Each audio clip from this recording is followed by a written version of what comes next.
Good morning friends, welcome to my channel Ananya Roy. তো তোমরা সবাই কেমন আছো? আশা করি সবাই ভালো আছো। আমিও খুব ভালো আছি। আর এই ভিডিওটা হচ্ছে 31 ডিসেম্বরের ভিডিও। শরীর ভালো ছিল না, তার জন্য এডিট করতে অনেকটাই দেরি হয়ে গেল। আর আমি ছিলাম দিদির বাড়িতে, দিদির মেয়ের জন্মদিন ছিল, তার জন্য গেছিলাম। তো এখন সবাই মিলে বসে সকালবেলায় জলখাবার খাচ্ছে। তো এইখানে আছে দিদির মেয়ে, দিদির জায়ের 2 মেয়ে, আছে আমার ছেলে, সবাই বসে বসে জলখাবার খাচ্ছিল। আর ওরা মুখে অনেক কিছু এঁকেছিল, কারণ রিলস বানাচ্ছিল তার জন্য। আর এইদিকে দিদির রান্না শুরু হয়ে গেছে, ভাত চেপে গেছে, ডালও প্রায় হয়ে গেছে। আর কি কি হবে চলো যতটা পারছি তোমাদের সাথে শেয়ার করছি। আর এইদিকে ফুলকপি শাক সেদ্ধ করে রাখা আছে। আর জলখাবার খেয়ে ছেলেরা চলে গেছিলো নিচে ব্যাডমিন্টন খেলার জন্য। আর দিদি গেছে চান করতে, যার জন্য আমি এখন রান্না করছিলাম। তো রান্না করার কিছু ছিল না, শুধু চিকেনটাই বাকি ছিল, সেটাই আমি করছিলাম। বাকি সব রান্না দিদি করে চলে গেছিলো। তো চলো আমি রান্নাটা করে নিই। আর কি কি রান্না হয়েছে তোমাদের সাথে সেটাও শেয়ার করব। এই যে রান্না হয়ে গেছে, আমরা এখন খেতে বসে গেছি, রেডি করা হয়ে গেছে, সবাইকে এক এক এবার খাবার দেব। তো দেখতে পাচ্ছ চাটনি হয়েছে, ডাল হয়েছে, চিকেন হয়েছে, ফুলকপি আলুর তরকারি হয়েছে, বেগুন ভাজা হয়েছে, শাক হয়েছে, আর ভাত হয়েছে। তো সবাইকে খাবার দিয়ে দিলাম আমি। এরপর আমরাও খেয়ে নেব, কারণ আজকে যেহেতু 31 ডিসেম্বর, তো রাত্রেবেলায় আমাদের পিকনিক আছে দিদিদের ফ্ল্যাটেই। তো সেখানে যেতে হবে, তো খেয়ে দিয়ে একটু তো রেস্ট করতে হবে। তো চলো খাবারটা কমপ্লিট করে নিই, তারপর আবার আসছি তোমাদের সাথে।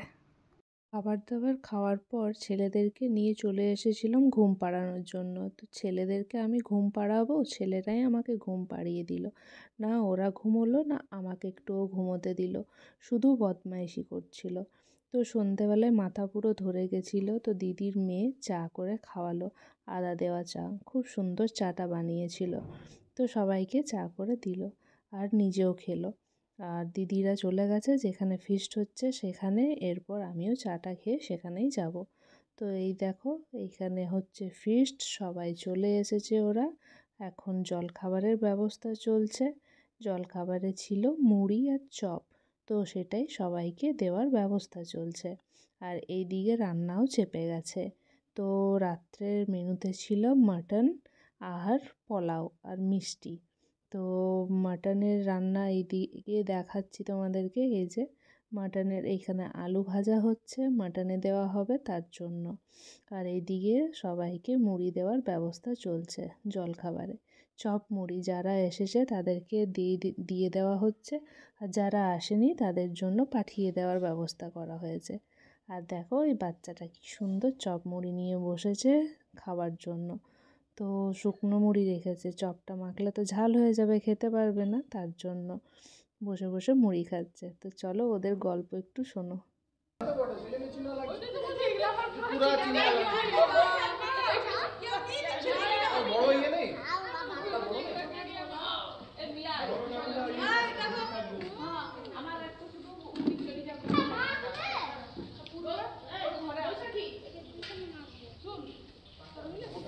এইদিকে রান্না কমপ্লিট হয়ে গেছে, সবাইকে দেওয়ার ব্যবস্থা চলছে রাত্রেবেলায়। তখন বাজে প্রায় 10:30 পৌনে 11টা। তো ঠান্ডা প্রচণ্ড ছিল, তার জন্য সবাই বেশি রাত অবধি জাগতে পারলো না। তো চলো সবাই খেয়ে নিক। আর আমার পুরো ব্লগটা যদি তোমাদের ভালো লেগে থাকে তো অবশ্যই একটা লাইক করবে, কমেন্টে জানাবে কেমন লাগলো ভিডিওটা। যারা এখনও চ্যানেলটা সাবস্ক্রাইব করোনি তারা জলদি জলদি চ্যানেলটা সাবস্ক্রাইব করে দাও। সবাই ভালো থাকবে, সুস্থ থাকবে, সাবধানে থাকবে। দেখা হবে পরের আরেকটা ব্লগে।